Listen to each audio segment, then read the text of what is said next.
So right now it stands qualifying about to start. Matter of fact, has started. Mike Davenport on track to get us kick started here. Welcome to Little Dog, Big Dog. Garrett Jenkins up here in the booth as always. Bringing the action all the way till season's end for tonight.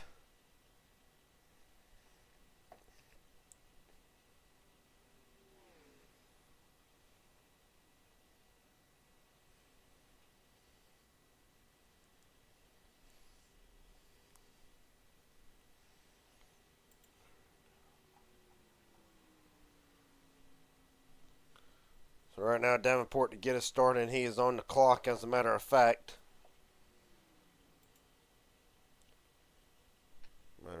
Hold on. Forgetting something key here.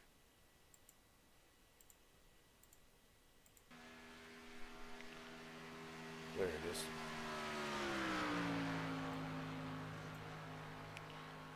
Right now Davenport 27.2 in the first half of the racetrack.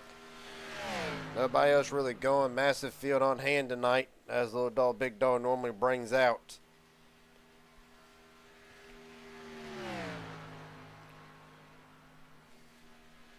Well, Mike Davenport to set the bar. Survey says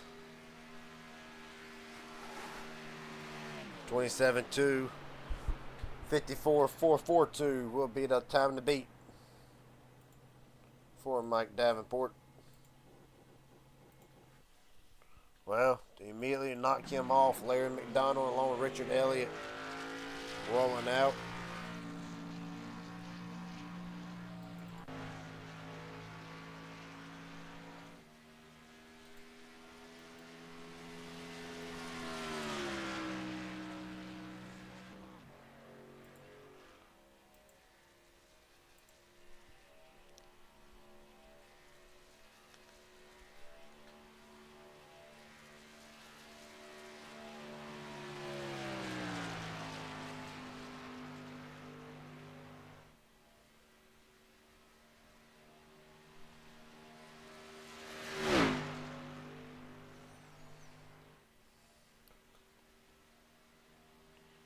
So right now as the paint jobs reload and get updated, all that good stuff.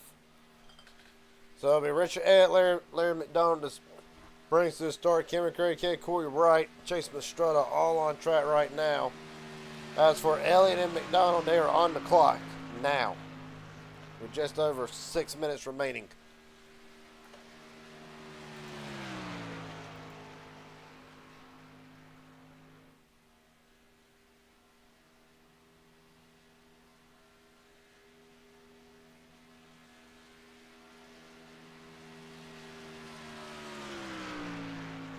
Right now, Elliott faster through the first half of the racetrack. He's got to have a great 3 and 4. You see the car glued right above that yellow line. As pretty as you want it to be.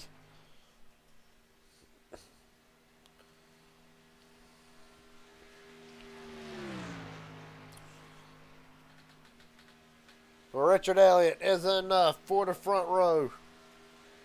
5.5 minutes remaining. Survey says at the line. 54.337. Larry McDonald sliding to second right now. Corey Wright on par to be on the top spot at the line. Corey Wright's time isn't enough to knock Elliott off. It is. It is not, actually.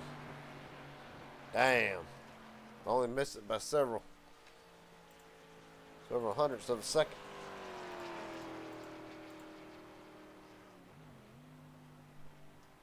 Cameron Craighead will slide in fifth right now. Richard Elliott, Corey Wright, Larry McDonald, Mike Davenport, Cameron Craighead, the top 5. Justin Johnson.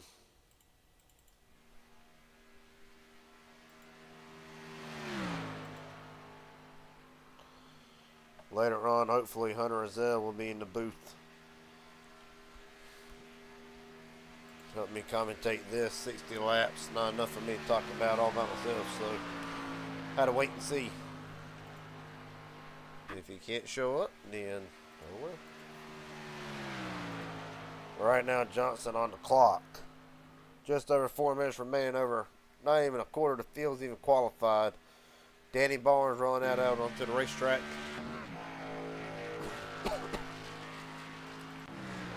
Oh, Steve Sizemore.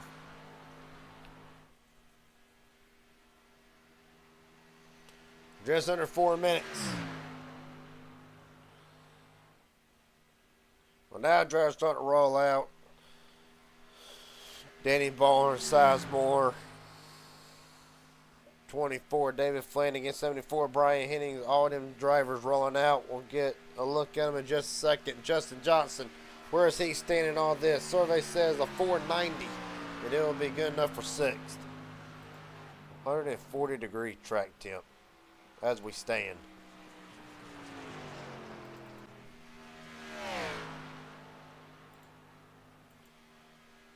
Right now, Jared Haynes rolls that onto the racetrack as well, along with Trevor Asrenoff.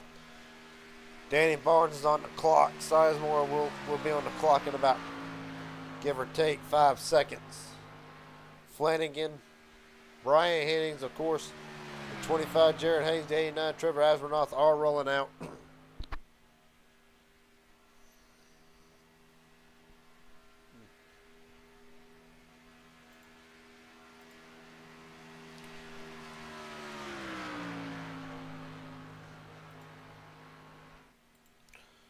Right now, Danny Barnes a 10th off. Well, Danny's going to need a big pickup here. Off of turn 4, car comes up off the yellow line just a little bit.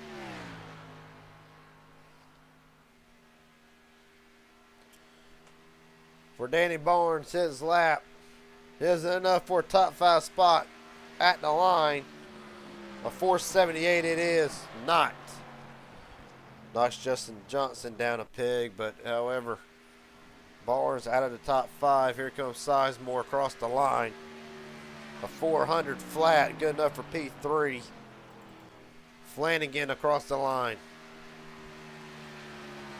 And then last but not least, Jared Haynes. Flanagan second, Haynes a 423, good enough for 5th.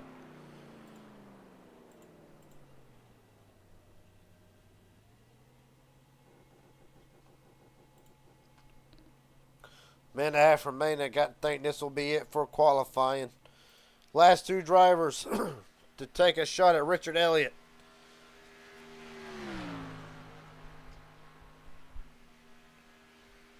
Jared Haynes across the line.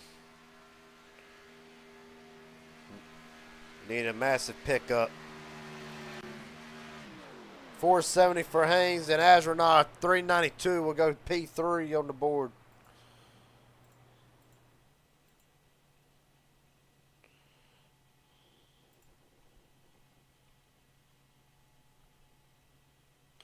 Well, that being said, 12 drivers to qualify out of potentially anywhere from 22 to probably 29 or 30 even. 46 seconds remaining. Richard Elliott on pole. David Flanagan second. Trevor Asrenoff, Corey Wright, Steve Sizemore rounds out the top 5. Brian Haynes, Larry McDonald, Mike Davenport, Cameron Craig Kidd, Jared Haynes the top 10. Danny Barnes and Justin Johnson. Them are the fast 12, and really the only 12 to qualify. The rest of the order will be determined by iRacing and how it chooses to place the drivers.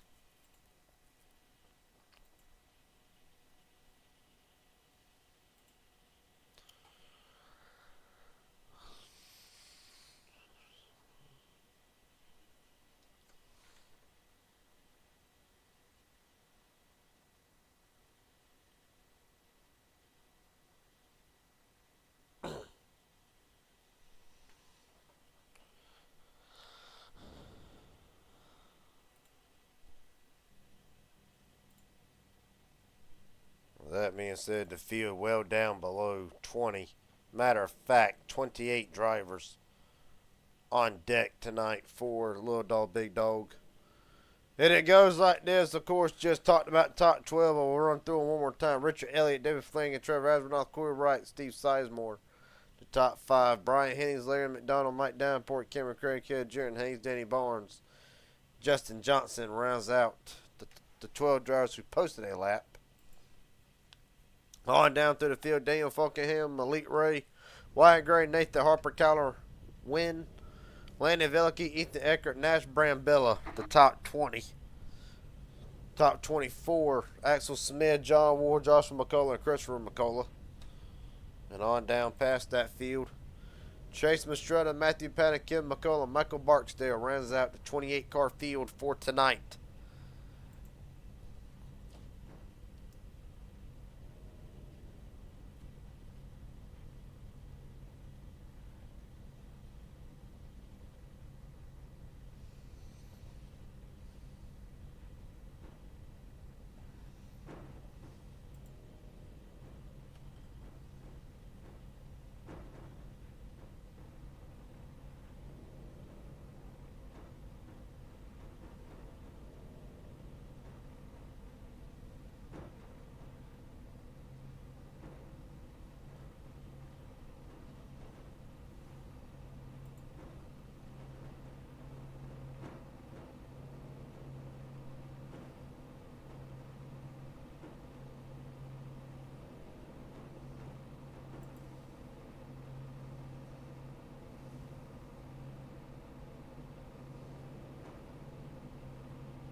Alright, now field already starting to roll.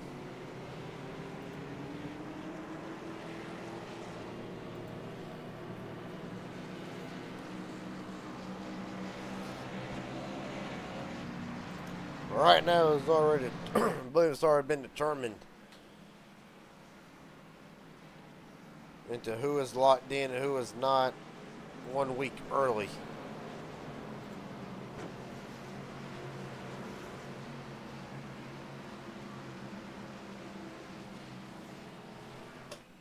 As far as the playoffs go, or a championship, ever how it goes. For a little dog, big dog, I believe it's already been determined who the teams are locked in.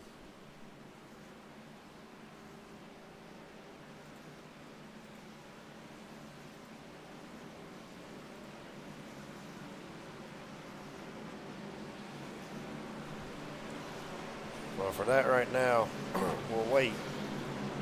28 cars strong tonight. That Talladega, 60 laps. And Richard Elliott, David Flanagan will be bringing them down to the start.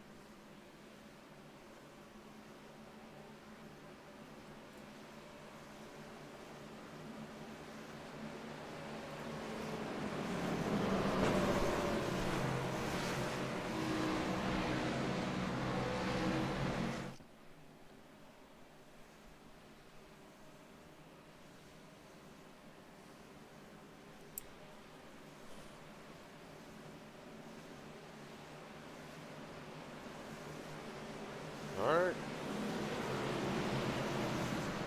Well.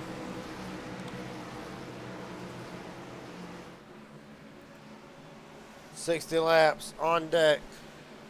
It's going to be a long one. It's going to be a fun one. Elliott Flanagan bringing down to United Rails restart zone. We're rolling from Talladega.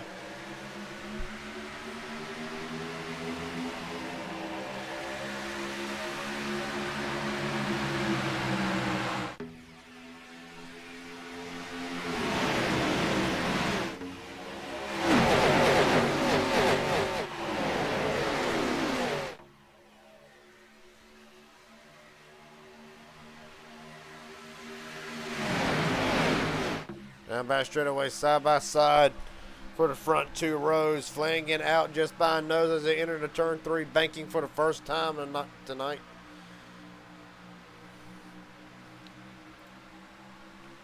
In the middle, 3 and 4, Flanagan still holding that lead, only by half a car length. Elliott's going to bring them right back up. Look at Velicky and Kyler trying to make that third lane work with Axel Smith trying to play catch up. Flanagan leads through the tri-oval. And at the line, David Flanagan leads the first lap of tonight.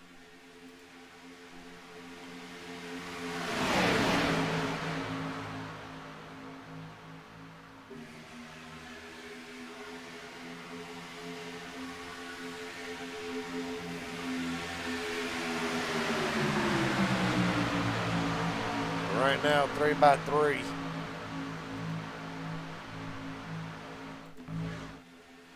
We got Corey right in that middle lane, but here comes Veliky with Kyler's pretty much brought everybody mid-pack up to the front, at least to inside the top 10, 3x3 for at least the first 5 rows, at least. And right now you can do that with this lane, with this car, 138-degree track temp.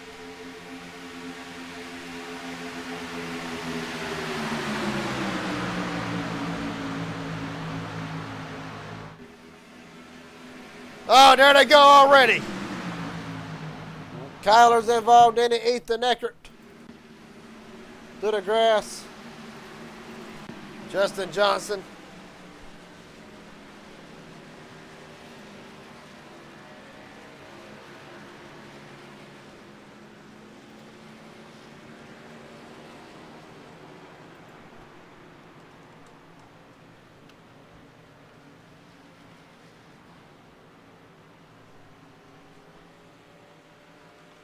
We're already under caution for the first time tonight.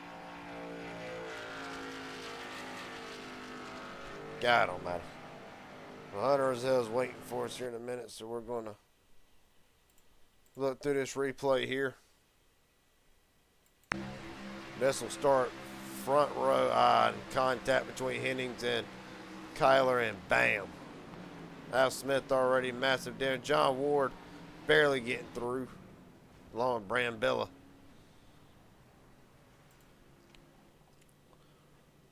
Well, let's run on board with Kyler. Try to get my broadcast partner in here momentarily.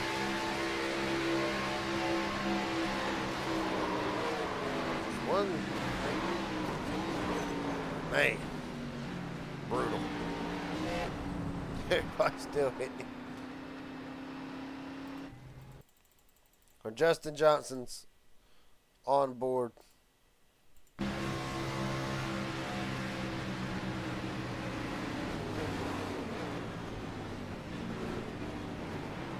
What can you do? A whole lot of nothing.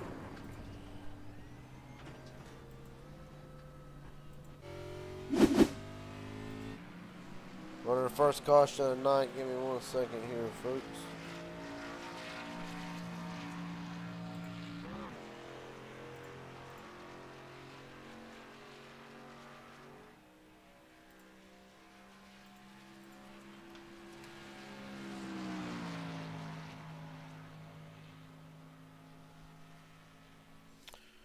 Right now,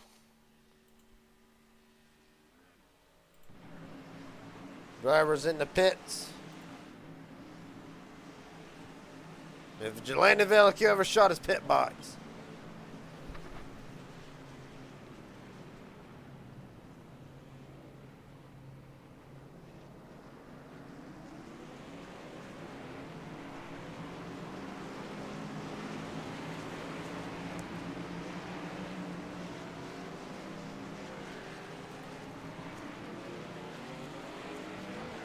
Veliky is out. You see how much time it cost him from first down to 17th.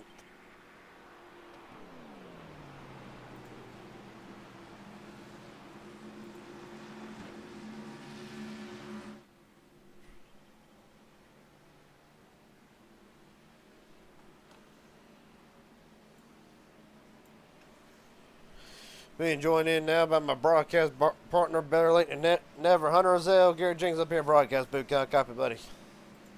Oh, yeah. Well, I already told you the computer starts taking a crap, then unfortunately going to cut it. But for right now, under our first caution of the night, involving several drivers, just to name a list. First off, can you still see it? No, I can't see the screen yet. Whoops. Probably because I got the wrong damn thing put up.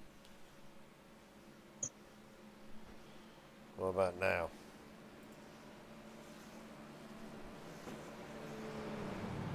Nope. Okay. There it is.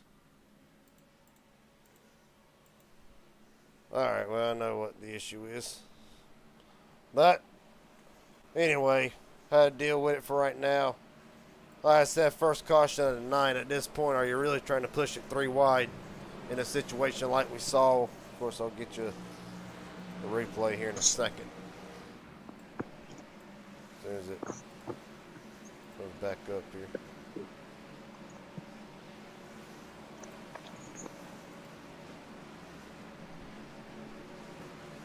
So really the issue is going to start. I know.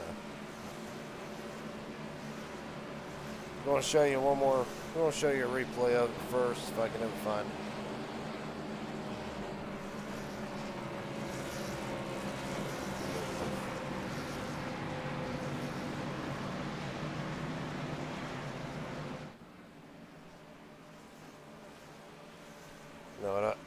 No, I'll just show you here in a minute. How about that? Because they're about to go back green. That work out? That's fine. All right. Well, to re-rack the field, Brian Hennings, core right. Mike Davenport, David Flanagan, Jared Haynes, top 5. Richard Elliott, Cameron Craighead, Trevor Abenoff, Chase Mastrota, Nathan Harper, the top 10. Take me through it 6 laps in. What's the biggest goal that you're trying to set right now, other than making it to the end? Being that you raced with these guys before. I mean, really just trying to take it easy. You know, I'm not going to want to be pushing too hard right now. You know, you can't win it unless it's the last lap. So, just trying to get into a rhythm and, you know, watch out for everybody else. You know, obviously mistakes are going to be made, but just trying to play it cautious and, you know, hopefully be there to win it at the end. Like I said, now you've raced these drivers before. I've raced a few of these back in HGR and the Donator Series. Really, from the little bit of time you've raced with these drivers, who do you think's an odds-on favorite? And I'll give you mine right off the bat. I always think if he does not get jumped in these races, I think Trevor Asrenoff's always a threat when it comes to these types of races. You stole my pick. Well, I'll be dang. What I've seen and, you know, where I've raced with him and stuff, he usually seems to do pretty good. I mean, he's hard to beat, like you said, you know, if he doesn't get jumped. But the key word is, you know, trying to avoid that, which happens to a lot of guys. Right now, Asrenoff restarting in the 8th spot for this restart. Brian Hennings out off to a great jump. Corey Wright, many of you know him from the Midnight Racing League, as you do several of these other drivers, Asrenoff included. And 2 of them drivers, as a matter of fact, leads 1 and 2, Brian Hennings and Corey Wright down the back straightaway. And really, to be honest with you, at what point do these drivers going to start considering a green flag pit stop or a fuel run in all this? I mean, I think these drivers are probably going to run these, you know, these tanks empty. I believe you'll probably have some come to pit road. You know, you might have your first group with a lap and a half, 2 laps of tank, you know, fuel left in the tank, and then I think you'll see a second group peel off the lap after them, and I think those will be the ones that run it dry.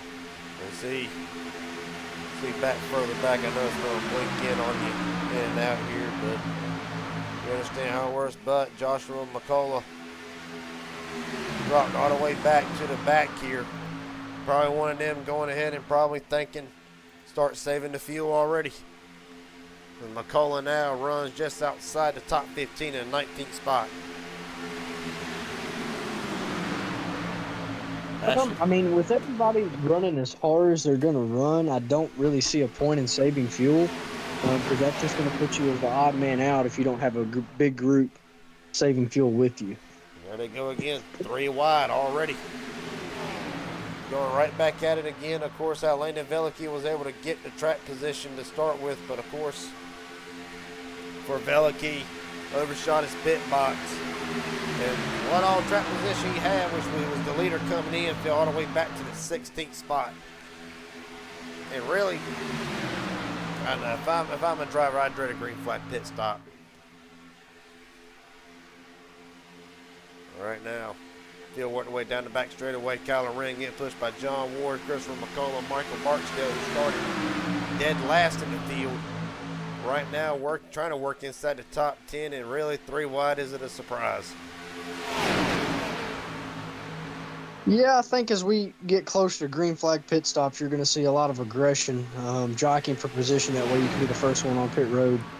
Well, is it really so much getting the track position on and off pit road, or just trying to find, I know a lot of these drivers, they got buddies that they like to run with. Obviously, John Ward, Dega Pros, I know he's got a few teammates in the field tonight, even though this is MMS. Little dog, big dog, so technically teams of 3, but really, how hard is it? And just on a team side of things, whether it's your actual, like your normal team you run outside of this, or the team that you're a part of when it comes to Little Big Dog, how hard is it to really find your allies, get on and off pit road about as smooth as you can? I mean, I feel like at any plate racetrack, it's going to be tough because you're going to have, your teammates spread out through the field. So, if you can get together and, work together, that's great. You usually wind up doing a little bit better that way. But I think it's pretty hard at a plate racetrack to try to get all formed together and in a line and, all be on the same page and work as one unit, just because it's so chaotic. There's so many different things happening, and you've got so many other people who are trying to go to the same place that you are. And really, talk about these cars now. At one point, right now, these cars have, how I like to use the term called freedom. Right now, track temp's 137, and from what I understand, a hot and slick racetrack, it gives that third and second lane a bit of a boost. Whereas a cooler day, a cooler track, you can't make nothing happen. It really, is that why we're seeing a lot of drivers making green flag, or not green flag pit stops, but making these 3 wide moves early, knowing that a pit stop's coming? Does it kind of give them that, like I said, I like to throw the word freedom around a lot. Does it give these drivers, Nathan Harper almost gets turned out to the tri-oval, but does it give these drivers a little bit more freedom to really try to make these moves and make this track position work? I mean, I think right now, it's lap 12. I don't think it's necessary to, really. Give me just a second, Garrett. I'm sorry. You're good. I understand. Right now, I got another one that's wanting to help me broadcast. All right now, John Ward holds the lead over Brian Hennings, Kyler Wren, Corey Wright, and side by side for the 5th spot. Make it 3 wide for the 4th spot between Harper and Davenport. Davenport shoves Harper aside. 4 wide through the tri-oval. Well, for John Ward, his second lap led tonight. Brian Hennings led the most at 5 so far. And right now, 48 to go. Larry McDonald looking to the outside, trying to make it 3 wide. Nobody goes Winfield, trying to thin out. Maybe try to think, well, maybe now it's a little bit time to save some fuel, or they're just calming down for a moment. Let everybody catch their breath. Right now, as it stands, Brian Hennings up to the top spot. Going to try to take it for Corey Wright. I believe they're coming up on the lap car of Ethan Eckert. Indeed they are. Eckert already 1 lap down. Davenport down to the bottom, and Hennings leads at the line. Get our junior broadcaster taken care of. Back to what you were saying. I mean, I think you're going to see a lot of this 3 wide racing for one, just because, these races are usually fairly aggressive early on. But I mean, it's lap 14. You don't have anything to lose right now.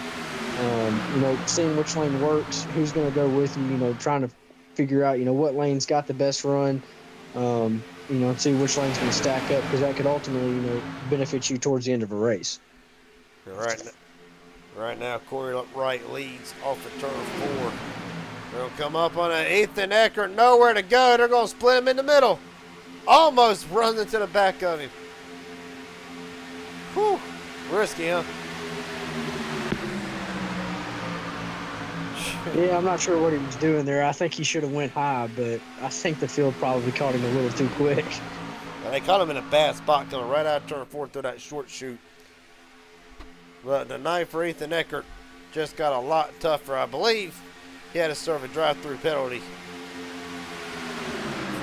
I'm assuming they deemed him to cause a caution for our first incident of the night, which I've yet to show you. So 2 laps down, if he doesn't catch this draft, he's going to be in big trouble. Right now he'll have the tail end of this field. Matter of fact, only 8 drivers really occupying this outside lane. The rest on the bottom. Real fast, biggest movers of the race tonight so far. John Ward up 17 spots where he started. Kyler Wren up 10. Christopher McCullough, Michael Barksdale 12 and 14 spots respectively. Drivers coming to the front. It really, you know, it's kind of uncharacteristic to see John Ward up there in the mix of it early. Normally if Ward starts in the back, he'll ride in the back, save fuel to the end. But then again,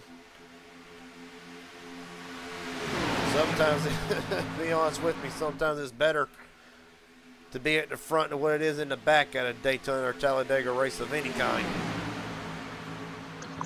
Yeah. You know, there's one thing that sticks out in my mind, you know, when people want to stay at the front. Dale Earnhardt when he won the 98 500. Oh, there goes Elliott. Hold that thought. Richard Elliott involved in this. Flanagan. See him in that pink 31 to 58. I believe that was 58. That'd be Cameron Craighead. Got away with one, really. I know it's blinking in and out on your side. I'll go ahead and get a replay. I'll let you walk us through it as the driver. Looking at Richard Elliott. I know right here through the bottom it's got a couple bumps, and sometimes that wants to shoot you up the track. Looks like he hit the back of the Ford in there and just let out and got ran over. It blew up. Hold on, rewind it. We're right on board with him.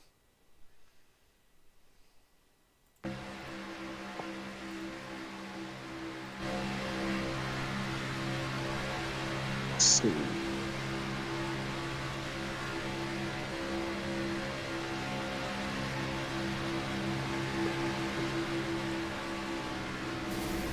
Yeah, there it went. Yep, they just died. And like I said, I mean, it sucks for Cameron Craighead and Flanagan and them, but lucky it wasn't more than that. Because any other time on any other given day, that car's shooting back to the right instead of the left.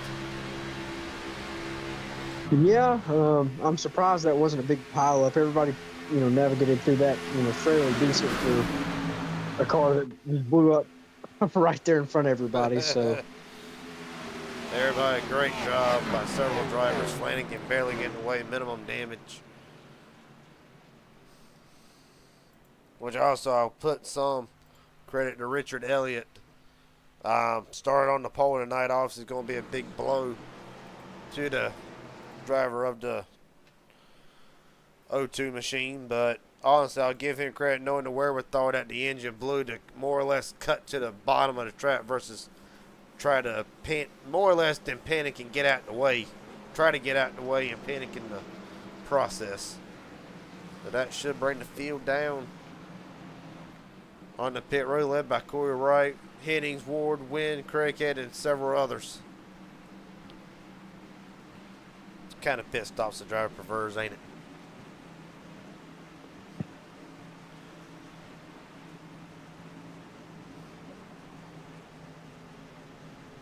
So tonight, done for Richard Elliott, and I'll tell you, Hunter, this is going to save Ethan Eckert. We'll get one of his laps back, should, if not both of them. yeah, the only thing is if he gets both of his laps back, I feel like, you know, he's going to have to come down pit road for some more fuel. I think he'd lose another lap. I think it'd be smart to just get your lap back, come in, pit. Take the free pass. You know, Take the free pass and wait for the next caution, because you know there's going to be another one. Oh yeah, there's going to be another one. It's not a matter of if, it's just going to be when. Well, of course, for Corey Wright, so that's 5 laps so far tonight. Brian Henning still holds the most laps led at 6. But really, Wright and Henning's been at the front since the start. John Ward immediately made his presence known at the start and has stayed up in the top 5 a lot of night, as has several drivers. Landon Velicki still trying to recover after a pit road issue up in 11th. And really, our old boy Trevor Asbernoff up to the 6th spot.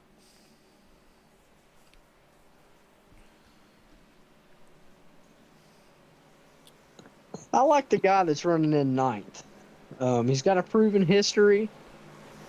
He usually does pretty good at these plate races, and he's usually hanging around there at the end. You know, he might not make his presence real known, you know, throughout the race, but most of the time towards the end of the race, he's going to be up there fighting for the win. Oh, Malik Ray, SummerSlam 499 winner, and of course, numerous time MMS winner, several time winner right here on the Raging 8 Racing Network. So that's pretty much the start. First broadcast I did with these guys, that would end up being Malik Ray's, who knows how manyth win. Ethan Eckert, I know, like I said, I apologize, I'm bouncing back and forth, but Ethan Eckert did get both his laps back and pitted. So, evidently for Ethan Eckert, he'll be right back in this game, and I will say something about the driver of the 12. Been wildly consistent, if you can believe it. I mean, always at the front, always a front runner, always in contention for everything. And, I mean, hell, they just gave him, now he's got a chance to get right back to the front. But with these cars, how hard is it really to try to get back up? How hard is it really to try to gain track position with these cars? I mean, I feel like at any plate racetrack, it's hard to gain position anyways. You know, especially, you know, well, in some leagues you'll see a lot of single file running. In this one, I don't think that's the case. But I mean, one bad move, you know, if you go all the way to the 3rd lane up top and it doesn't pan out, you can very easily fall all the way to the back. I mean, it's tough. I mean, it's doable, but it's going to be tough for him. But I mean, just making smart moves and smart decisions is what's going to get him back up there towards the front. Well, the best thing, about it right now is he's got time. I mean, we still got right at 40 laps remaining to get back up to the front, so he's got time to get from the back to the front. What a re-rack it. Corey Wright, John Ward, 1st and 2nd. Mike Davenport, Nathan Harper, 4th and 5th. Trevor Avenal, Jared Haynes, 5th and 6th. Michael Barksdale, Malik Ray, 7th and 8th. And ran out top 10, Chase Mastrutta and Cameron Craighead.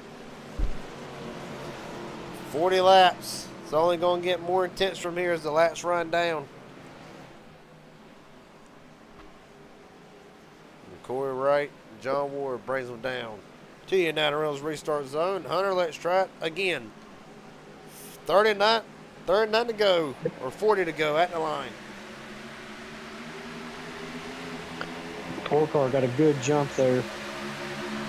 The only bad thing is no help when him got too good of a jump. It really, it's that kind of the Achilles heel as the leader, as it almost gets turned by Davenport, hangs on to it.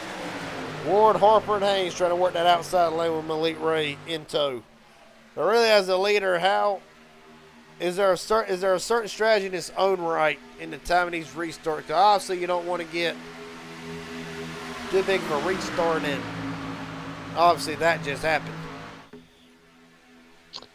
Yeah, I mean, you've got to really hope that the guy behind you is ready to go when you step on the gas, because, you know, once you get out there, you're in no man's land and you can get swallowed up and spit out just as quick as, you know, it started for you. So luckily that didn't happen for him. He did about get turned when the 55 finally got caught back up to him, but he was able to hold on to it. So which he's, you know, running 2nd right now, but he's still running pretty even with that 92. Oh, John Ward in that 92 trying to make something happen. Right now, Jared Hayes ducked to the bottom. He's had enough of this outside lane. It's going to open up the door for Malik Ray to try to pull a draft with Craig Head and others. Malik Ray down to the bottom, and now we're starting to see outside lane starting to deteriorate. And really, why is that? Like, what's, like, you get to run off the top. Why is everybody all of a sudden wanting the bottom in this type of deal?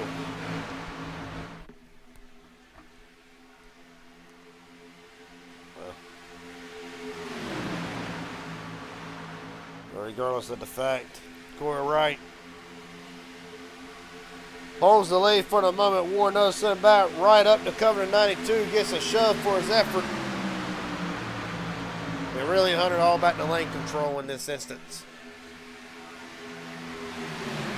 Yeah, I mean, you know, the leader's going to get the run, you know, coming off of the corners. But, you know, back to my point earlier, I think a lot of these guys are really content with running single file. You know, you're not going to make it to the end on fuel here, because you see the 92 get a big push down the back there, slides down in front of the 4.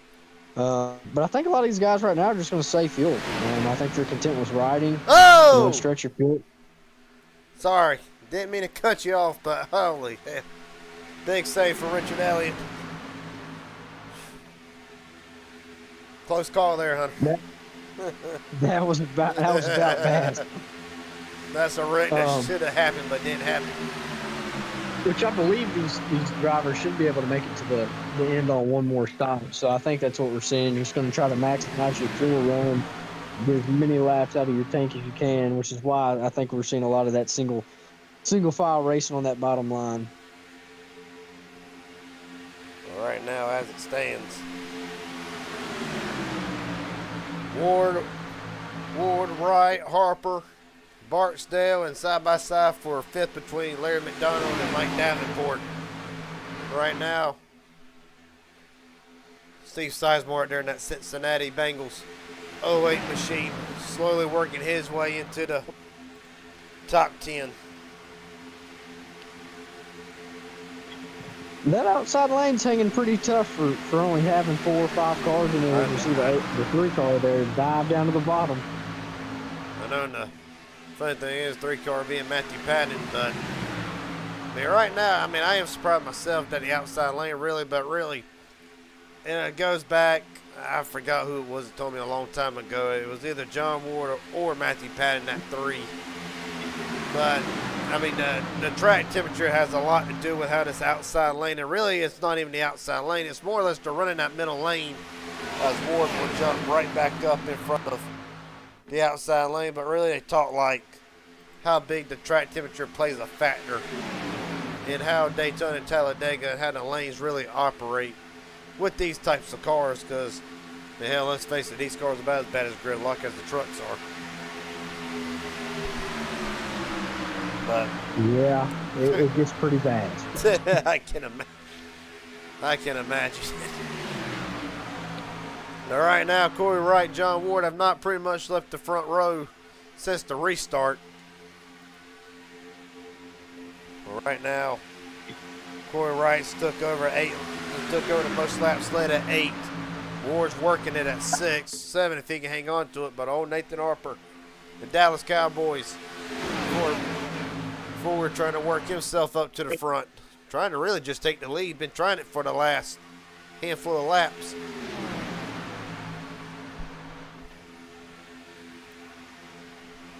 But really, you talk about the outside lane being able to stay with them, but about how many more cars are they going to need to really be able to make a power play for the leader? Or is it more just about who's pushing you at this point? I mean, you know, really up in, you know, the outside lane right now, you've only got 3 cars that are really, you know, bumper to bumper. You know, I think if you added 2 or 3 more cars up there, I think they'd be able to hang a little bit more even with them. But right now, I think they're just going to be able to get to their quarter or maybe gain even and start dropping off as we see them drop off into the corner. Right now, approaching halfway. It really has been ever since. Here comes the front runners. Well, a few of them anyway. Well, Malik Ray is in. Ray, Craighead, Flanagan, Azranoth, Kyler Wynn, Jason Mastretta, and Axel Smith. Really, Hunter will give you and the viewers a chance here to something I like to do whenever it comes to green flag pit stops. You see the drivers faded out at the front of the track on pit road in correlation to the other drivers. Now we'll throw up one more thing as well. Pit stops at the bottom of the screen. As you see Malik Ray and others already out. 6.2 second stops. Gas on.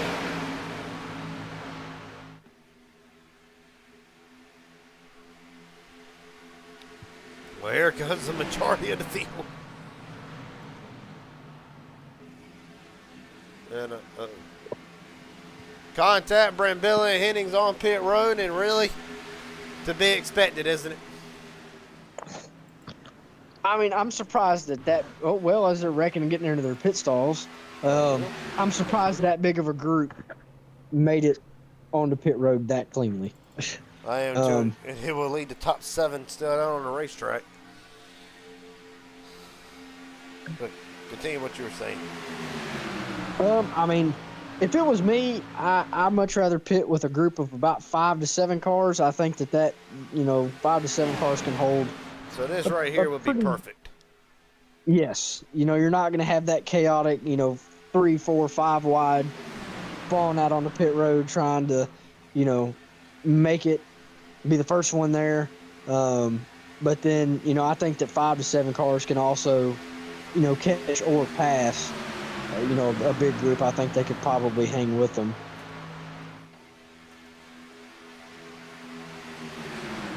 All right, now Corey Wright, Mike Davenport, Larry McDonald, Nathan Harper, Michael Barksdale, top 5, Sizemore Johnson, and Richard Elliott not for position in this main pack. Daniel Fulkingham, 8th on back, all one big pack. We'll go to them real quick.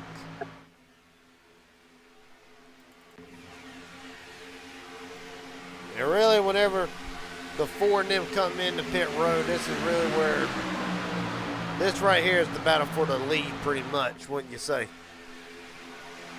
Yeah, once that first group decides that they're going to pit, I think this right here is going to be the battle for the lead. Unless they have a great pit stop, but I think this will be the battle for the lead. Right. I mean, hell, I've seen it before. I've made that same call 100. I've made that same call 20-some times, and of course, about 50% of it, Corey Wright would maintain the lead in this scenario, but of course, it all depends. It really, people think it's just about getting on the pit road, not speeding, having a clean pit stop, and going through, same procedure, but really, a lot more goes into it. Getting on and off pit road, as you can imagine, Hunter, been there, done that, but it's all about distance yard to the back of the field or to the back of the car that you're coming in with, the group you're coming in with, having to get on in and out of the pit box flawlessly just to stay in the draft. Really, how hard is it to really make a green flag pit stop? Well, I mean, I feel like that's probably the downfall of a lot of guys' races is, the entering and exiting of pit road, because you may have a great entry, but, you may take more fuel than somebody else, and you're now at the back of the pack. You're fighting to keep the draft, and then you get swallowed up. So I think that's where we see a lot of races fall apart is pit road, which, I mean, I'd much rather pit under caution than a green flag. Well, if I make a mistake, I just lose the track position. I'm still with the pack itself. All right, now, Wright and them continue to lead, and I believe part of me wants to sit here and believe that it was a one-stop, but perhaps some guys trying to short pit it where this top group here, they're still trying to go to really ensure that they do have a top spot. We look at the Raging Idiot Racing Network pit strategy link, and there you see it, Hunter, top 7, 13 to 14 laps. Others 11 and 9, and really some of these drivers, if I recall, they came back in under the last caution with the 1 to go to top off with fuel. How big of a benefactor does that play into these types of scenarios? Well, I mean, it's 1 lap extra of fuel that your competitors don't have. Well, Um, but I mean, I feel like if you're coming in with, to just top off and get an extra lap of fuel, if you don't have a bunch of people doing it with you, that could really jumble you off of other people. I feel like with these plate races, you've got to pit with a group. You've got to stay on somewhat of the same fuel strategies, 5 to 7 other cars for you to even have a fighting chance. right now, really, what's the benefit of going long here? You're just trying, because as you can see, they're slowly starting to lose time. It's slow, 31 seconds, but really, what's the benefactor that you can think of as a driver up in the broadcast? But what's the benefactor for these 7, 8 drivers going this long? Well, I mean, do they have green white checkers towards the end of this thing? Yes, 3 attempts. I believe. I mean, playing the long game here. I mean, if you pit later, that's more fuel you're going to have. A green white checkered 3 attempts. It's going to be roughly 8 to 10 laps somewhere in there. So I mean, running it empty like this, I mean, it's going to give you more fuel towards the end. Cautions breed cautions towards the end of a race. A lot of people are going to be getting way more aggressive. So I think that's where it's going to help these guys out versus the guys that pitted way earlier. They're probably going to have to come in and pit, if we get, a green, white checker or anything like that to have enough fuel to make it to the end. Well, and then I'll shoot you this question here. You talk about not having much longer. You talk about pitting late to set for a green flag pit stop. Really, playing a factor into factor. The longer they go, the quicker they can get out under this next pit stop. I mean, you could definitely take less fuel. If I'm not going to surrender too much time, me personally, I'm going to want to go ahead and fill up. That way I'm covered for the green, white checkered, because I know towards the end of this thing's normally all hell breaks loose. So I'm going to want to cover myself for, the green, white checkered attempts, because I would say 9 times out of 10, you're probably going to have them. And you may lose a little bit of track position, but, if you get those green, white checkers, and guys are coming in, you can slowly start to gain that back to where, you can be up at the front. It's a lottery. That's pretty much all it is. Well, I ain't never won one. I'm pretty bad at them, so. That's why I quit buying a ticket every week. Right now, Brian Henning and Matthew Patton both go 1 lap down again. Casualties to pit road. Yeah, this lead pack here, they're losing quite a bit of time. I don't know if they're saving a little bit of fuel, but they've lost about 3 seconds the past 3 laps. As a matter of fact, we can actually pull up Corey Wright's dashboard just to see what they're doing. Right now, 186 down the back straightaway, which I don't know the top speed for these cars, but I imagine that's somewhere around 190 maximum. But if you look at you look right around that ring where it is showing the throttle, here they come. You're sitting there wondering. Oh, Barksdale! Barksdale, Sizemore in the grass. They're still wrecking. Justin Johnson. Well, that's really going to hurt this pack. That's going to be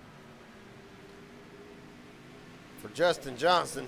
Second incident of the night for him. First one not of his doing, obviously. Now you say that, and here comes Malik Ray and others. Well, that went from good to bad to worse in a span of about 10 seconds. Yeah, I don't think that pack's going to be able to catch this lead pack here with losing 3 or 4 cars. I think they're going to really need to bank on a caution. Makes me wonder, aren't you glad that you didn't pit with that group and you chose to be up here? I'm just glad I'm not racing in this race.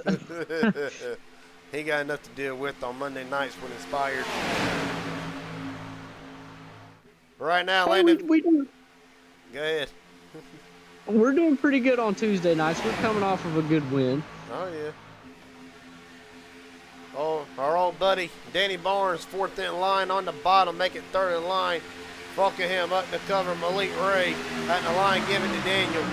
As Landon Velke Christopher McCullough and Cameron Craighead trying to work that third lane. Yeah, buddy Danny Barnes down there running inside the top 10. Are they trying to go 4 wide? They are for the moment. I think Christopher McCullough saw that. To make matters worse, for that group of drivers that came in, Corey Wright, black flag, had to come back in. Wright would lose a lap.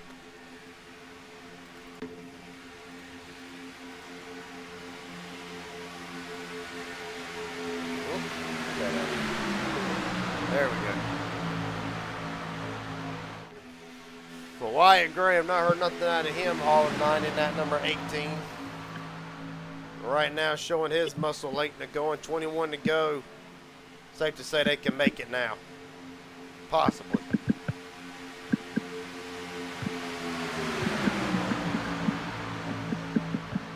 Hunter, I don't know what your phone's doing, but it's making a weird noise.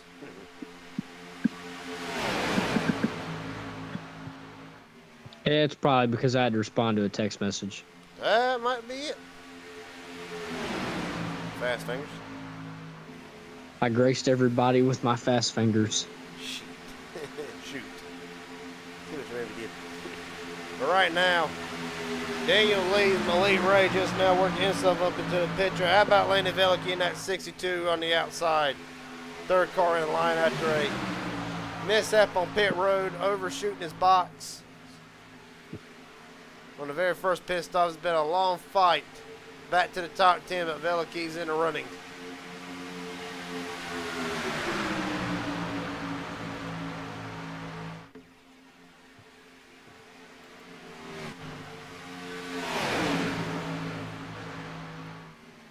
Right now, as it stands, 20 to go. At what point now, as Velicky cuts down to the bottom in front of Danny Barnes, at what point now do drivers start getting desperate? I mean, I think we've seen a little desperate all race. I think they crank it up a notch here within the next probably 5 to 10 laps. I think you'll see a lot more jockeying for position as you see that outside line just start to fade away there. Only 2 cars now. I mean, I figured these guys would be racing a little bit harder than what they are right now. I mean, they may just be content to kind of ride it out. But with only 2 cars in that outside lane, I think you're going to see a big fall on it. Yeah. No, it's going to be Elite Ray. Okay, everybody's just going to duck to the bottom. See further back there in the back, Corey Wright trying to get his lap back with Eckert, McCullough, and somebody else back there. Hard to tell. Jared Haynes. Justin Johnson about to go 1 lap down.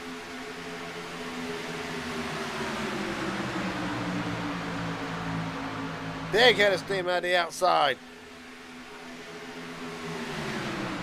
Well, if you're Corey Wright, how bad do you want this lap back? You've led, at one point, led the most laps in the race. Matter of fact, well, it's hard to say. I can't really tell. Yeah, it's led 17 laps so far tonight. But really, he's praying for a caution right now that he's not involved in. I mean, if he pushes hard, I mean, he gets his lap back, a caution comes out, restack him, you know, you're going to fight for a win. The only issue is this, unlike Ethan Eckert, this is a lot later in the race compared to when that 12 car, who was, matter of fact, up to second, might I add, as Wright jumps to the outside. Told you about old Ethan. Now, whenever he got his laps back, that he would be probably back in the conversation for this win. But right now, Daniel Funkham continues to lead at Talladega. Of course, multi-time winner himself, an MMS pro driver.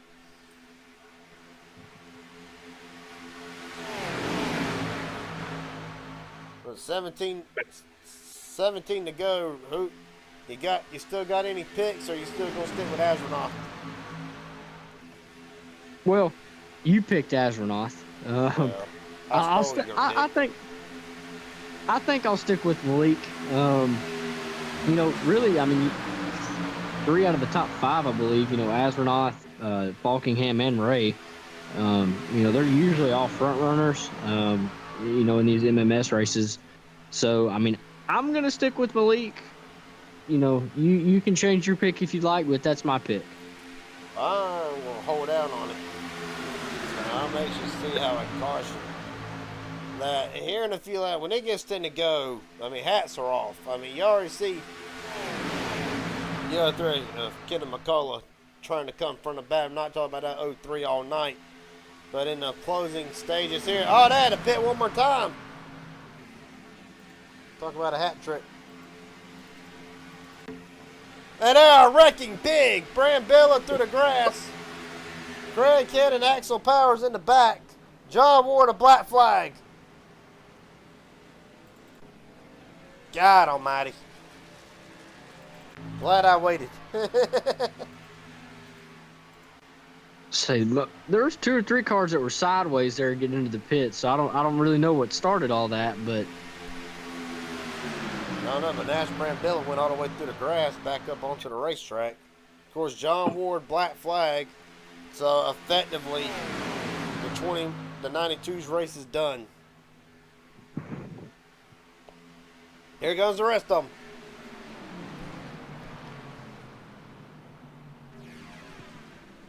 And they're still sliding through. Everybody's in the grass. God almighty.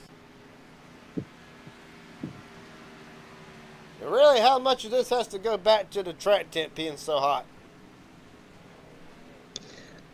I mean, well, it definitely makes it harder to brake, but I think they're trying to carry way too much speed, and really just start braking at the very last minute to be able to make it without speeding on pit road. So I think it's a combination of both, between the heat and braking at the very last second. I had to say something about Ethan Eckert. Ethan Eckert and Nash Brambilla. Black flags for pit road. Obviously, I think Brambilla's more the unsafe pit entry. And I want to say Eckert might be a speeding penalty, unaware, but right now, Mike Davenport, Larry McDonald, and Nathan Harper.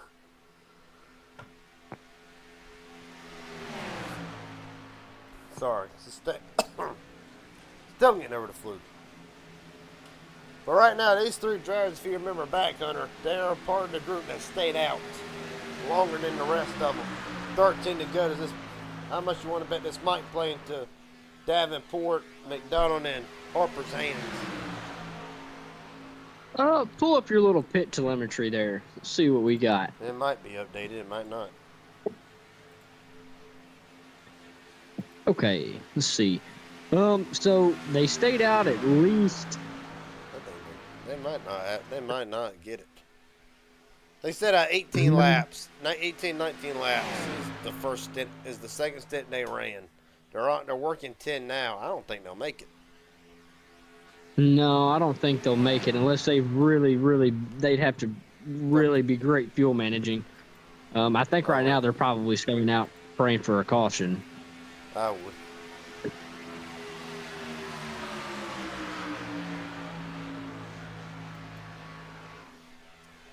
Right now, we wait and see. But look at the top of the screen. And you'll notice the intervals are shrinking rapidly.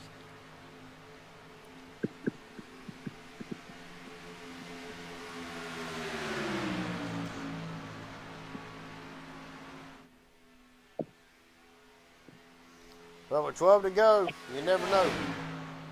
Right now, 21 drivers still with a realistic shot of getting in. But really, when these 3 pit, and I'm pretty confident they got the pit, right here, these are the guys I was probably thinking, all right, which one of us wants to be leading this when they pit? So you got, the way I see it, these right here are going to be the front runners. And of course, our 2 picks. I'll stay with Asronoff. Are at the front. Respectively, Malik right on the bottom, Asronoff on the top. Bottom lane, top 5 on your screen. Malik Ray, Kenny McCullough, Daniel Fulkham, Wyatt Gray, and Corey Wright, who I do not think is for position, as a matter of fact.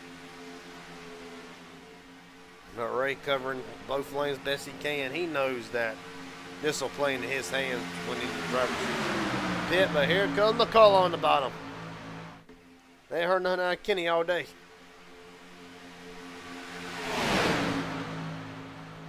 All right now, see Kyler winning. Joshua McCullough, David Flanagan now jump up that third lane. 3 cars outside lane. And it looks like it's working.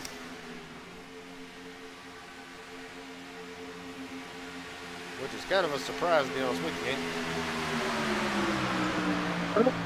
Not really. I think towards the end of this race, I think you're going to see a lot more cars. Ooh, big wiggle there out of the 62. I think as the race winds down, I think you're going to see a lot more cars starting going to that top lane, trying to make positions up towards the end of this race. But with only 3 cars, that outside lane is hanging pretty tough. I'm surprised they've been able to stay pretty even with the bottom 2 there. I'm kind of surprised myself. 82. Just quick correction. 82 to Kyler win. Matter of fact, where's 6-2 of Velikey? Supposedly in this draft zone. Oh, there he is. 4th car in the middle. Well, 9 to go. In the front 3. 15 lap stint as it is. Either they have played the perfect strategy game or they are praying hard that something happened with that big pack.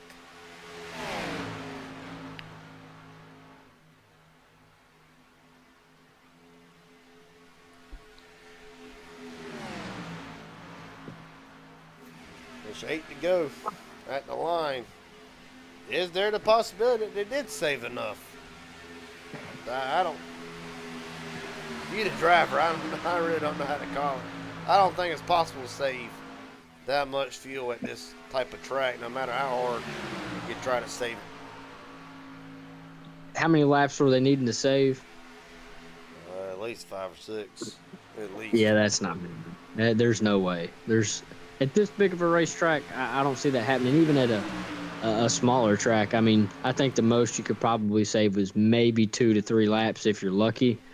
Now, if you're under caution, you're obviously you can save a pretty good amount. Right, but now would save them. I say caution right now would save that lead pack, unless it comes out. I don't see it happen. I think that they're going to be in trouble. Right now, the field still 3 wide. Was 3 wide. Outside lanes finally starting to lose some muster here.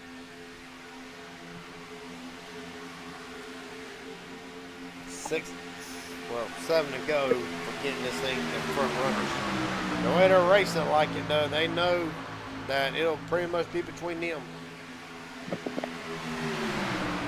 And again, intensity picks up late in these races, and it's only going to get crazier from here.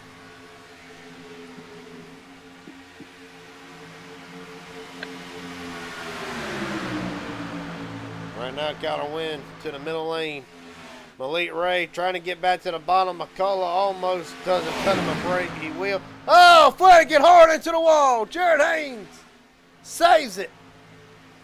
Caution's out anyway.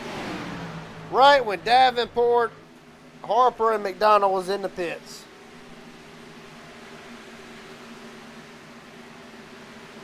Hunter? You never know. This will change everything.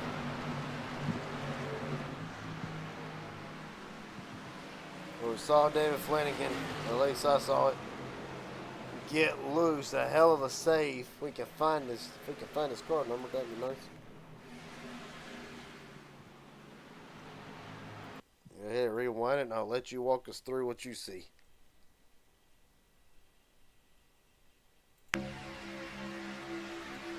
All right, buddy, take it away. So you see a little bit of jockeying up here. Looks like he comes down on the 89. 89 side drafting him. Side draft from the 89 again. May have been net code. I don't know. You might have to rewind it again there. I don't know if they touched or if it. It may I have been a don't. net code. So they're For one, 89 was side drifting. there's. I mean, not contact. I mean, until the car's reacting, so netcode's playing out already. Yeah. Let's So there was see. net code there. It looks like the 89 slides up. I don't think they actually touched. I I think don't that think they may do neither. be net code on that one. That one, I believe it's probably net code too, but just gets him loose, knocks him up out of the groove, From there, it's a saves it, then hell of a kind of jump. starts sliding back down the track. I'm surprised it didn't collect more cars than what it did, but with all these cars, I mean, I'm Jared surprised it didn't take out more, but Jared they were Haynes able to gets keep it lucky. straight. Haynes in the 7 gets lucky, so does Danny Barnes in the other 7. Wyatt Gray as well. Man. So I So, don't know if that 31's going to like being pushed with that right rear damage. I have a feeling he'll come in and get it fixed. I just got that feeling. Okay, and it's going to be like that.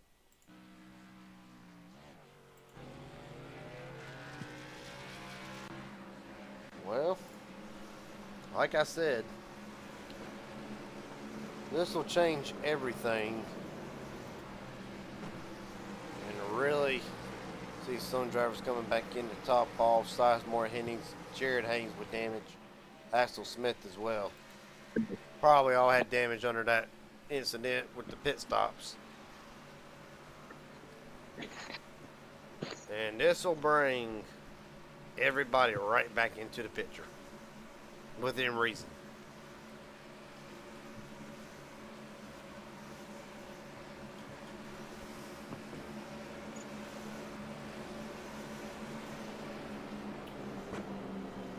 And right now, as it stands, top 10 as they run: Kyler Wynn, Kenneth McCullough, Malik Ray, Joshua McCullough, Trevor Asronoff, Daniel Falkingham, Chase Mastretta, Landon Velikey, Wyatt Gray, and Danny Barnes having a great run in the top 10 tonight. Barnes been competitive the last couple races that's been broadcasted on the Raging Idiot Racing Network. Of course, always seen just the running issues right at the end of it. It's been a long time since Danny Barnes has returned to victory lane, at least on the Raging Idiot Racing Networks, for say. So, I'll ask the viewers watching, is tonight Danny Barnes pulls a rabbit out of his hat and gets the win tonight? Got to come from 10th to do it.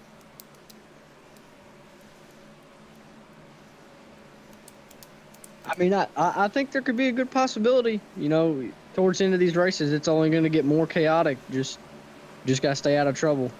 The key benefactor here, it will not be a natural green-white checker. It's actually going to be, excuse me, sorry, long day at work. But it's going to be 3 laps. If they wreck before we get to the white flag, obviously the first of 3 attempts on a green-white checker. If they get to the 3rd attempt, it doesn't matter what you see. Doesn't matter if it says the caution comes out. Doesn't matter if you see the pace car in the middle of the track. They are racing it out. That's my interpretation of the rules. And honestly, they've done it before like that. So why change up now? Man, Hunter, I'll tell you the big benefactor here. Father and son, 1 and 2, outside lane. Kenneth and Joshua McCullough. Then they got Asronoff behind them, along with Velikey, Danny Barnes. Some great pushers and some great combinations on both lanes. On the bottom, Kyler Wynn, Malik Ray, Daniel Falkingham, Chase Mastretta, Wyatt Gray, Davenport,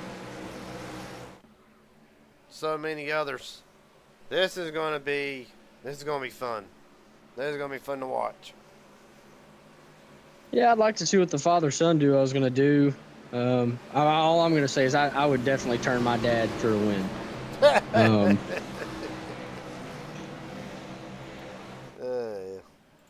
I'd turn my down on even given day of the week, but I'm not going to go into that's a can of worms we ain't going to open tonight. All right. For Kyler Wynn, trying to return to victory lane, much like Ken McCullough. Elite Ray, always a threat, along with Azronoff, Falkenham, Veliky. All drivers know how to get it done. Chase Mastrutta looking to return to victory lane. Kyler Wynn brings them to United Rentals restart zone. 3 laps. See how it plays out.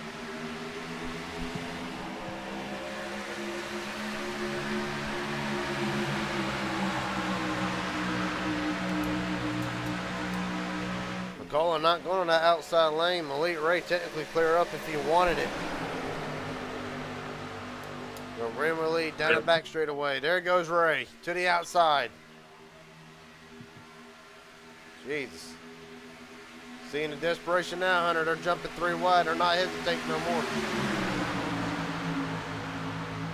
Yeah, I think they'll probably. Malik's going back down to the bottom there to cover Woo! Wynn. Oh, Veliky around. There they go. God almighty. They're still wrecking. Danny Barnes. Man, Ethan Eckert had a Cinderella story after getting literally black flag. The night is done for Eckert. Danny Barnes immediately back to the pits. And really, and of course, we'll look at the video. Think maybe an aggressive move up to the outside lane, back to 62. Of course, we'll look at it and really see what happens. And as a matter of fact, here it is now.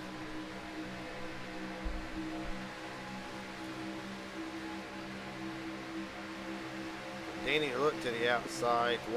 There's a checkup. John Ward gets a piece of that. So does Sizemore. They're still wrecking. So I don't think there was a lot that anybody could do there. That was a pretty big checkup up in front of the 62 there. You know, obviously Danny didn't have anywhere to go, wasn't anticipating it. I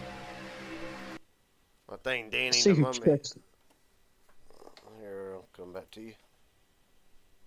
I'm trying to see who checks up here that kind of kickstarts all this. So Look like Azronoff gets loose. say, I think gets loose to 55, lets out. 62 lets out. Danny just nowhere to go, didn't have enough reaction time to really avoid anything. If I'm race controlling, I'm calling this sort of a racing deal. It's just, it's weird how they would all have the front two on the outside lane.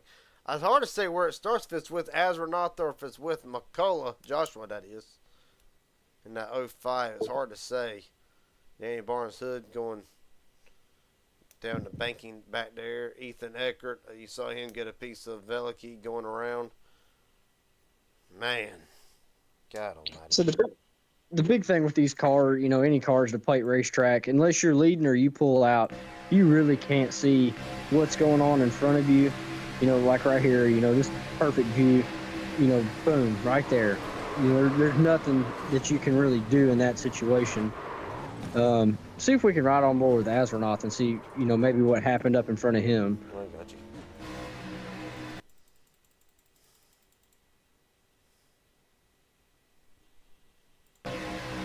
On board Trevor Azronoff.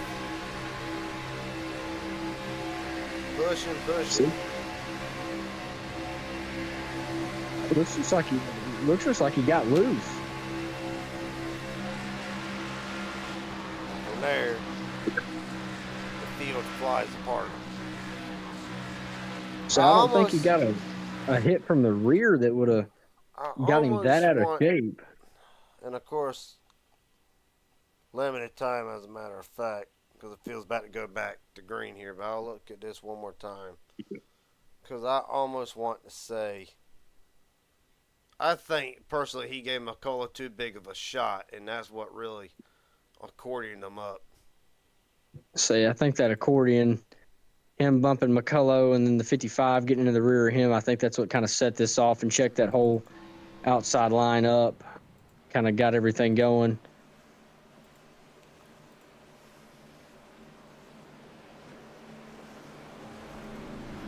But regardless of the fact, no matter how it's called, done is done. And now, this will be the first attempt at a green-white checkered. Got to go to the actual overlay just to verify that. They will not be going green. They'll be going green this next time by.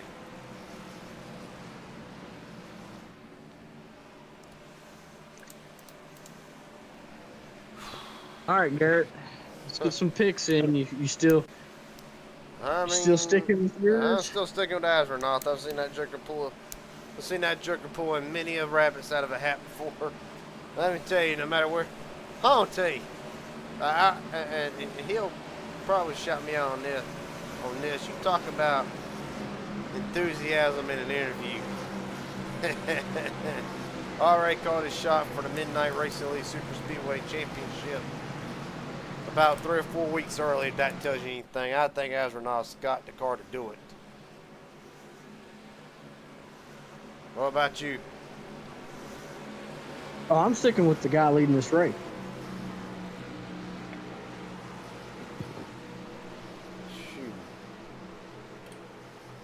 I think the number one is going to be tough to beat here. He's won it several times. He knows how these races work, and he's usually a consistent front runner. I think Daniel's got a chance in it. Of course, I ain't solely picking Daniel, but I think Daniel's. If anybody's got a chance in this, it'll be fucking him. I really can't count out nobody within this top 10. Picking a top 10, re-rack it real fast. Malik Ray, Kyler Wynn, first and second. Kenny McCullough, Daniel Falkenham, Chase Mastretta, Joshua McCullough, Wyatt Gray, Trevor Astronaut, Mike Davenport, and Larry McDonald rounds out the top 10.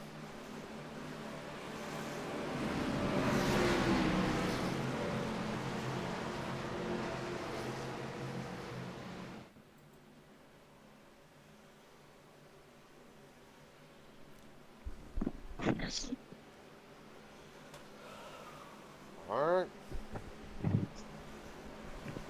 I would say all bets are off, but I think all bets have been off since the drop of the green flag. I would say that too. Damn right is.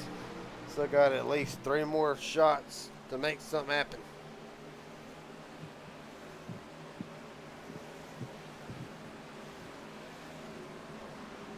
And they're raking almost in the back. They're rolling with it.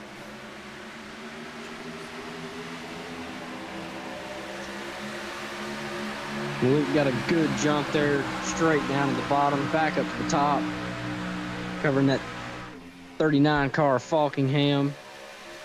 Here comes Wynn back on the bottom. He's going to have the McCulloughs into it with Astronaut Davenport and Christopher McCullough.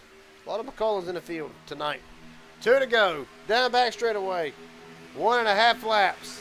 And they're already going 3 wide.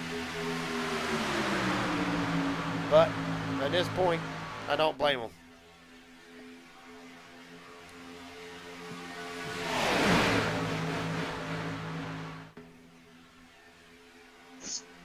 Third lane losing its muster. Here comes Mastretta on the outside.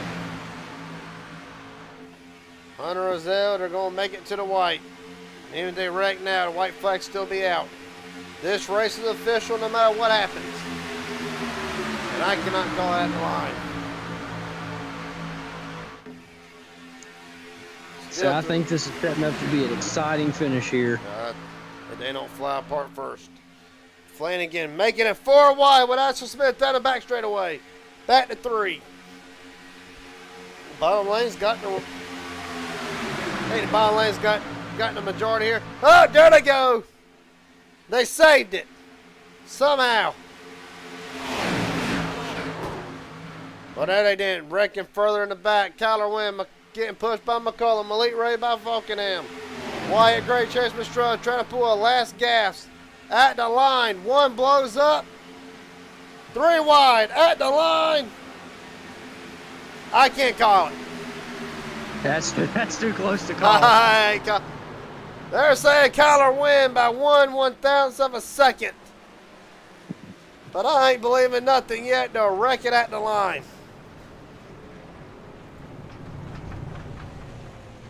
Jeez, they're calling it 1/1000. I don't know.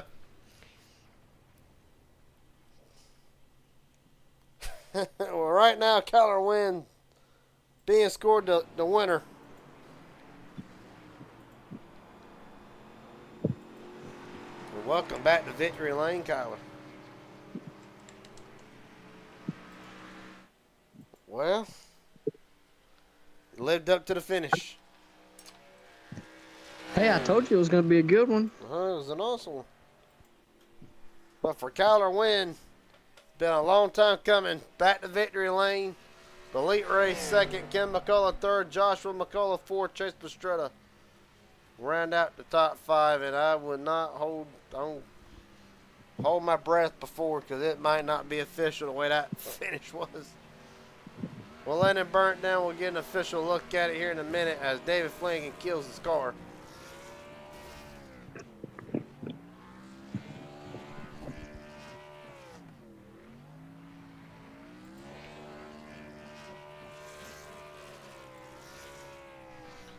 Well, does it boil down to luck or skill? Because really, Kyler led 6 laps tonight, so in an elite race.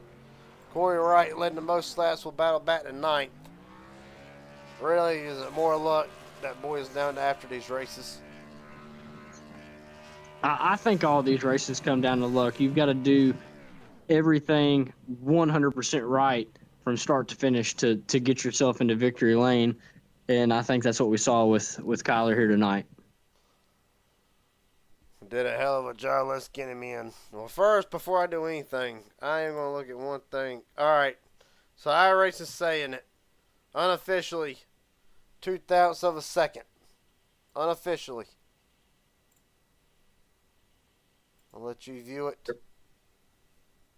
0.02 of a second to Elite Ray, 0.09 of a second to Chase Mastrutta. It'll go down one of the best finishes of all time. And let's get the man who will steal this win and will be the first of a Chevy top 5. Kyler Wynn, Garrett Jenkins, Hunter Zill up here in the broadcast booth. You got a copy, buddy? Yes, sir. How's it going? You tell me 0.02 of a second. The margin tonight, Yeah. 0.09 over Mastrutta. Take me through that whole last lap. Take me through the restart. Honestly, just I don't even know. Just it's been a minute since I've won one of these MMS races, so it feels nice.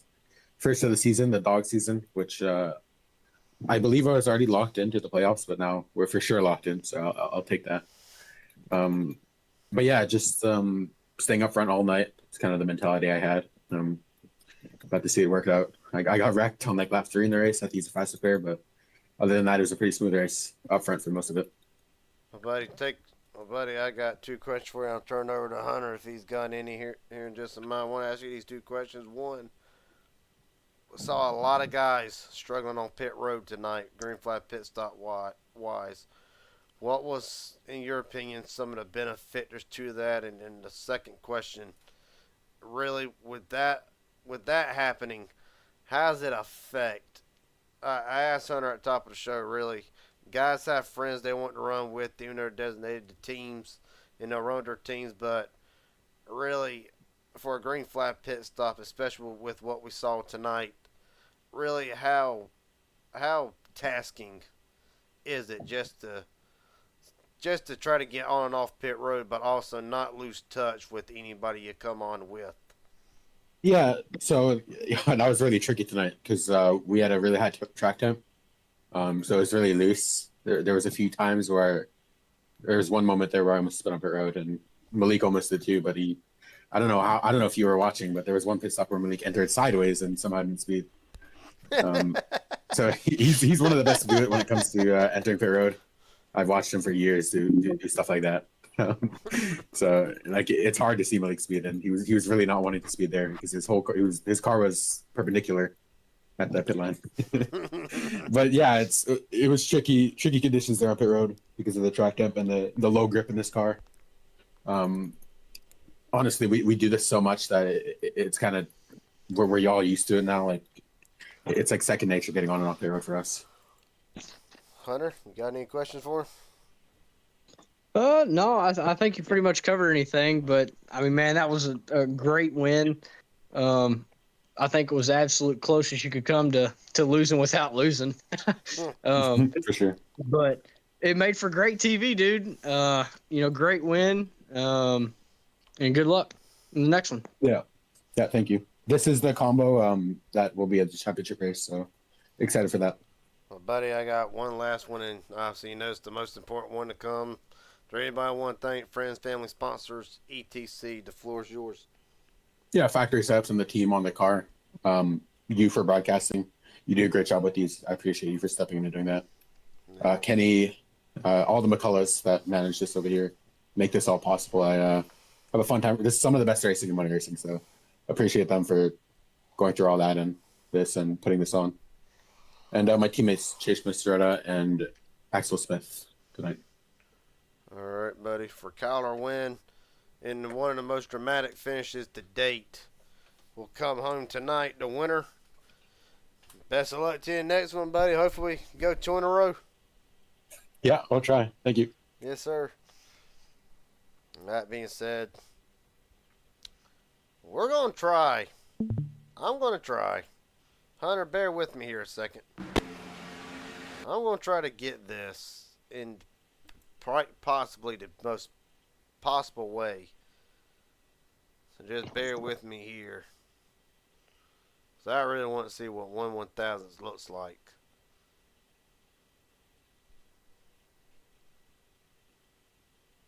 And everybody below the line.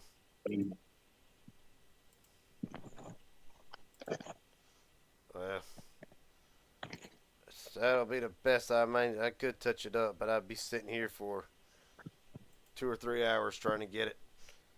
So that Hunter right there is apparently 1/1000th of a second. Close. That'd be if I and I'm about to pull him in here, but if I was Malik Ray, I would be bull spit mad. I would not be happy. And fun fact, it is a Canadian 1-2 finish. How about that? So with that being said, Malik Ray, the last time I saw somebody lose 2 times that close was Jeff Merck. I got to ask, how does this one settle? Oh man, I'm not too upset about it at all. I mean, it was my teammate Kyler that won, so I can't really complain too much. Nah, I wouldn't either. Well, I just like I said, I'd be a little upset if I lost by that much. But take me through the night. Really, pit strategy.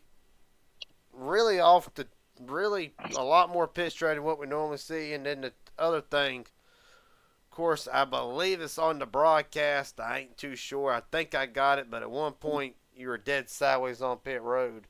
How was that not a penalty? I mean, like I knew what I was doing as far as like going into pit road. I just wasn't expecting to slide all the way into John. So my apologies to John, but I mean, like it didn't affect him too much, or like at least it didn't to, my knowledge or whatever. But I mean, like I felt pretty confident going into pit road. I don't know, man. I just feel confident going into pit road. I don't really have to. Yeah. Well, and of course, normally, and I was telling Hunter this earlier, normally when we associate these cars and trucks, normally we get the gridlock effect. But I still cannot remember who told me to this day, but when the temperatures are jacked up and the track temps over 100, these cars, they can get a little bit more freedom. Really, today with this package and the slicker temperature, how did that really affect the race? For your standpoint, really your overall, just how was the package tonight with a hotter temperature? I enjoy it a lot more because all 3 lanes work, and you can even get a 4th lane if everyone holds their lane correctly. But I think the higher the track temp, the better the racing is. I've always been saying that. I've been saying that, it's for like that in every car. if the higher the track temp, everybody has a fair shot. Yes, it's a little more difficult to control, but I mean, if everybody's on their P's and Q's and their A game, then the race should be like tonight. Pretty good finish, in my opinion. Hell of a finish. But Hunter, you got any questions for him?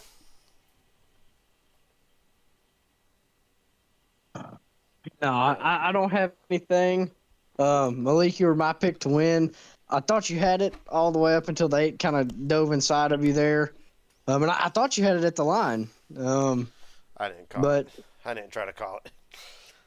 I was saying it was a little too close to call. And I mean, it was as close could be. So, great race on your part, man. I thought you might have lost it there when you were sideways getting on the pit road, but you weren't the only guy who did that tonight. But great race and good luck next week. Appreciate you, man. Thank you. Well, Malik, last question before you head out. Of course, the one to end all interviews, it seems like. Is there anybody want to thank tonight? Friends, family, sponsors, etc. The floor is yours.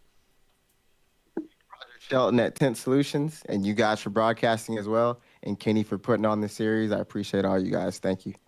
All right, buddy. Malik Ray will come home second tonight in one of the closest finishes to date on this network and probably in this league. Appreciate your time, buddy. Hell of a job. Look forward to talking to you in the next one. Thank you, man. Yes, sir. Well, that being said, the third driver and arguably the best finish I've seen in MMS. Chase Mastrada, Garrett Jenkins, Hunter Zell up here in the broadcast booth. Copy, buddy. How you doing, boss? I'm doing pretty good right now. One thing's got you scored fifth, but iRacing officially has you scored in third. So we're going to roll with third. How's that sound? That sounds pretty good to me. We were pretty close there. 0.9 of a second between you and Kyler. Even closer to Kyler and Malik Ray. Take me through the race. It was the race kind of had some of everything. It had complications on pit road. It had strategy all over the place. And ultimately, with the track being above 130, it made really for both lanes to kind of be even. What was your assessment on the race tonight? And really, is there anything you can do different coming to the start-finish line? Coming to the start-finish line, nah, I mean, I was in a sandwich there. Somehow, once I hit Kyler, if you watch it in slow-mo, I start to gain speed a little bit. So if there was a couple hundred more feet, it would have been a lot closer, I think. Can't really do anything. You get the speed match from Malik, and it pushes me right into Kyler. Kyler's my teammate in this, so we're 100% locked in now for the championship, so that's what we're going for here. So I'm good with a third place. It was fun. I didn't take any tires all tonight, so it was loose, especially there at the end when I went up in front of Wyatt on that third lane. I knew I hadn't taken tires, so I knew it was going to be dreadful, and we almost wrecked in turn one of that white flag lap, but luckily held it together. Wyatt got us a good push before the big wreck happened in the back. I don't know what happened. Somebody blew on the bottom lane or in the middle lane. I don't know where it was. I saw a puff of smoke, but I couldn't tell you. Yeah, somebody blew up. Malik shot up in front of me, and I saw a massive hole, and I was like, there's no way I'm not taking it. And, I mean, he did what he had to do. I did what I had to do. Can't get much better than that on the finish. No, it can't. It really can't. Like I said, I'd probably be a little bit pissed if I was in your and Malik's shoes, but that's just how I am compared to other drivers. Hunter, you got any questions? No, I don't think I've got anything. Great run tonight, man. This is probably the best race I've called for MMS. So you guys put on a great finish, and good luck next week. Yes, sir. I appreciate it. It was fun. As per request, thank you to MMS for letting me run. I know I was running my mouth yesterday. We were being feisty, so thank you for letting me run, Kenny. Good race, Kyler. Good race, Malik. I was kind of working with the Shack boys here and there when I could. Just had to going to do my own thing tonight to get up there at the front. But shout out to Shaq. Shout out to y'all doing this. And yeah, that's about it. Well, buddy, hell of a job tonight. As a matter of Yes, fact, sir. for Jack Shack, I'm not. I know 3 of y'all in here that will finish within the top 7. I ain't too sure if Kyler's part of the team or not, but No, regardless, Kyler's with Malik. well, then that be the case. Hell of a job tonight from the Jack Shack drivers who will finish this race within at least the top 8. Chase, next time we talk to you, buddy, hopefully it's up 1 more spot. Or 2 more spots, really. Yes, sir. Sounds good. See y'all next time. Yes, sir. With that being said,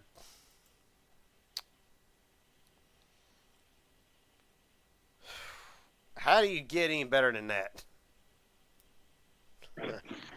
Pretty damn hard. It'd be hard to beat.